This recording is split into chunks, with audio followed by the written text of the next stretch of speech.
غیبت کس کو کہتے ہیں؟ امام غزالی رحمۃ اللہ علیہ فرماتے ہیں کسی کا عیب بیان کرنا اور وہ عیب اس کے کپڑوں میں پایا جائے تب بھی آپ نے بیان کیا تو غیبت ہے۔ اگر وہ عیب اس کے اخلاق میں پایا جاتا تھا تو وہ بھی آپ نے اس کی پیٹھ کے پیچھے بیان کیا تب بھی غیبت ہے۔ اگر اس کے دینی معاملات میں وہ بات پائی جاتی تھی تو آپ کو چاہیے تھا دین کے اندر اگر کسی میں عیب پایا جائے تو یہاں اس کو تبلیغ کرنا چاہیے یا اس کے لیے دعا کرنا چاہیے۔ آپ کو پیٹھ کے پیچھے بیٹھ کے یہ ڈسکس کرنا کہ اس نے کبھی نماز نہیں پڑھی، پابندی سے روزہ نہیں رکھتا، اس کی تو اجازت ہی نہیں۔ اگر آپ کو نظر آ گیا تھا کہ یہ خامی ہے تو یہاں حکم یہ تھا کہ جا کے تبلیغ کرتے یا اس کے لیے دعا کرتے یا سمجھاتے کہ بھائی صحیح ہو جا۔ لیکن بیٹھ کے ہم نے عیب جوئی کی، کسی بھی جگہ بیٹھ کے کسی شخص کے عیب بیان کرنا اور پیٹھ کے پیچھے بیان کرنا یہ اس کی غیبت ہے۔ صحیح مسلم شریف میں حضرت ابو ہریرہ رضی اللہ تعالیٰ عنہ فرماتے ہیں کہ نبی پاک صلی اللہ تعالیٰ علیہ وسلم نے صحابہ سے فرمایا تم جانتے ہو غیبت کیا ہے؟ عرض کی حضور بتا دیجئے، تو نبی پاک صلی اللہ تعالیٰ علیہ وآلہ وسلم نے ارشاد فرمایا کہ اپنے بھائی کا ایسا عیب بیان کرنا کہ جس کا بیان کرنا وہ ناپسند کرتا ہو، اسے نہیں اچھا لگتا کہ تم وہ بات کہیں ڈسکس کرو اس کی، وہ بات اگر تم نے بیان کر دی تو وہ غیبت ہے۔ تو صحابی نے عرض کی یا رسول اللہ صلی اللہ علیہ وسلم اگر عیب پایا بھی جا رہا تھا تو پھر بھی ہم نے بیان کر دیا تو غیبت ہے؟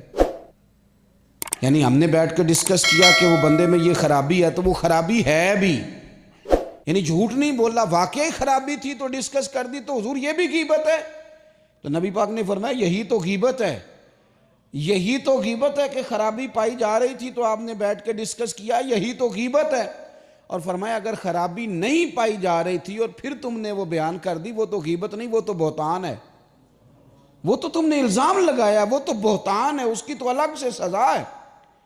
غیبت کا معنی یہ ہے کہ کسی میں عیب پایا جاتا تھا، آپ نے وہ بیان کیا، آپ کو کس نے یہ اجازت دی تھی کہ آپ بیٹھ کے ڈسکس کریں؟ اور اگر آپ نے ڈسکس کیا تو میرے بھائی غور تو کریں، کسی چیز کو ڈسکس کرنے کے مقاصد ہوتے ہیں، کس مقصد کے لیے ڈسکس کیا، کیوں ڈسکس کیا؟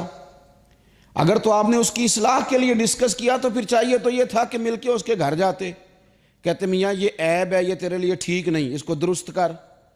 اور اگر آپ نے اس لیے یہ بات چھیڑی نہیں تو پھر آپ کو اس کے لیے دعا کرنی چاہیے تھی کہ یا اللہ اس کے اندر یہ غلطی پائی جاتی۔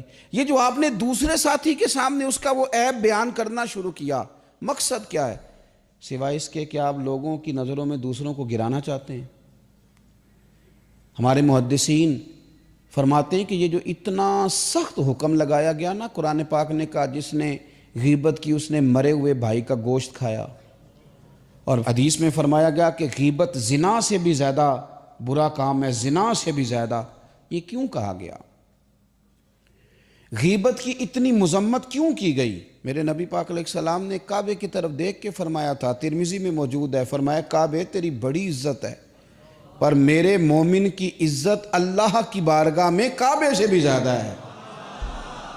جس کی اتنی زیادہ عزت تھی، جس کا اتنا زیادہ اکرام تھا، رب کی نظر میں اتنی عزت تھی، اس کی تم نے عیب جوئی شروع کر دی، تم نے بیٹھ کر اس کی غیبتیں کی، تم نے اس کے بارے میں بڑے بڑے غلط فکرے بولے، دوسروں کو بھی دعوت دی۔